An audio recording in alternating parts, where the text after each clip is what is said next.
हो रही है। यूपी बीजेपी प्रदेश अध्यक्ष भूपेंद्र चौधरी से news R Lucknow bureau head Shahid Siddiqui ने खास बातचीत की। इस दौरान निकाय चुनाव के मुद्दे पर उन्होंने कहा कि बीजेपी सुप्रीम कोर्ट के फैसले का स्वागत करती है। भूपेंद्र चौधरी ने आगे कहा कि बीजेपी सरकार सभी वर्गों के संवैधानिक अधिकार के तहत चुनाव कराने के पक्ष में है। यह समाजवादी पार्टी का षड्यंत्र था जो ओबीसी आरक्षण के बिना चुनाव कराना चाहती है। चौधरी ने भारत जोड़ो यात्रा को लेकर भी अपनी बात रखी। आइए सुनते हैं उन्होंने क्या कुछ कहा।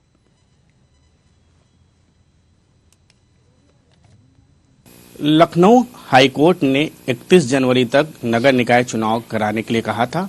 कल सुप्रीम कोर्ट ने 3 महीने तक चुनाव पे रोक लगा दी। हमसे बात करने के लिए उत्तर प्रदेश के भारतीय जनता पार्टी के अध्यक्ष भूपेंद्र चौधरी जी, कल सुप्रीम कोर्ट का फैसला आया है और आप लोग भी ऐसा चाह रहे थे, क्या कहना चाहेंगे?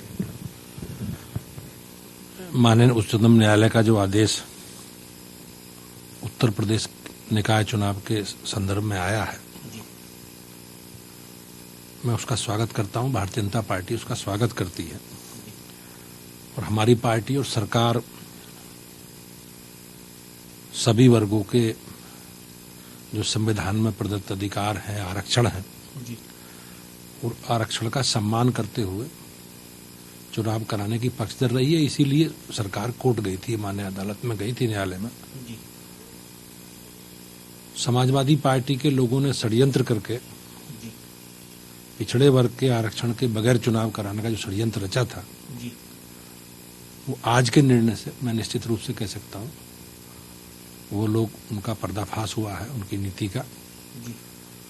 और सरकार सभी संविधान में जिन लोगों को आरक्षण का की व्यवस्था है, उनको अधिकार है, उसको आधार पर ही हम लोग निश्चित समय अवधि में जो सरकार कोर्ट ने आदेश किया है उस निश्चित अवधि में ही सरकार चुनाव कराएगी। लगातार समाजवादी पार्टी के मुखिया भारतीय जनता पार्टी पे आरोप लगाते रहे आरक्षण को लेकर कि ओबीसी आरक्षण को लेकर भारतीय जनता पार्टी पहले से चिंतित नहीं थी।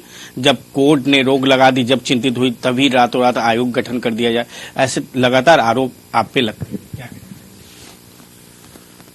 समाजवादी पार्टी हमेशा आरक्षण की विरोधी रही है और समाजवादी पार्टी ने उत्तर प्रदेश में जो सामाजिक न्याय समिति की रिपोर्ट है उनको लागू नहीं करने दी गई।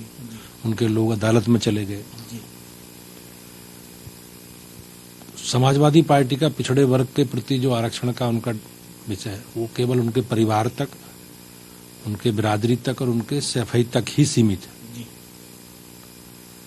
आपको जानकारी होगी, बिहार में नीतीश कुमार जी मुख्यमंत्री हैं और तेजस्वी यादव जी उप मुख्यमंत्री हैं, राष्ट्रीय जनता दल के नेता हैं।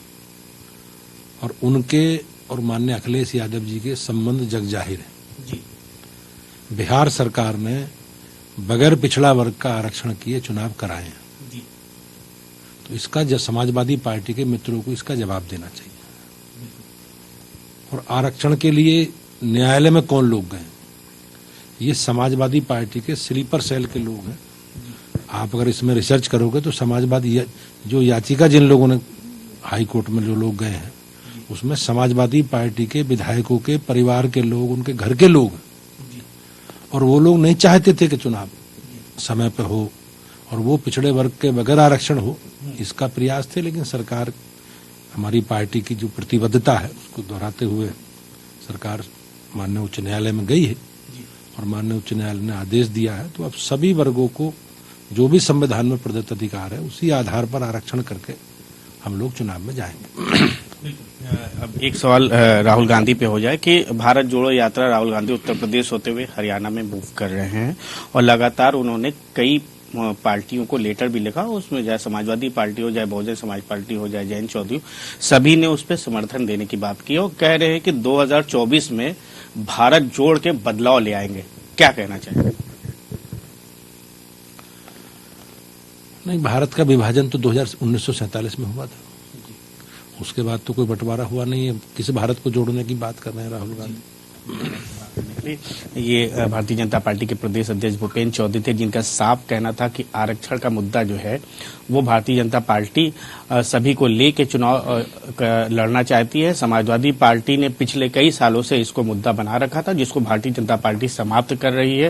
राहुल गांधी की यात्रा पे भी आपने कहा कि यात्रा, भारत तो पहले ही से आजाद है, भारत कहाँ टूटा था, और भारत तोड़ने की बात जो कांग्रेस कर रही है, तो जाए ढाका जाए और चीन जाए, वहां से यात्रा निकाले और वहां से लोगों को जोड़ने का काम करे। भारत एक मजबूत और सशक्त राष्ट्र मोदी जी के नेतृत्व में हुआ है और निकाय चुनाव और लोकसभा की तैयारी भी भारतीय जनता पार्टी की पूरी है। कैमरामैन शहनवाज के साथ साहिद सिद्दीकी, न्यूज आवर, लखनऊ।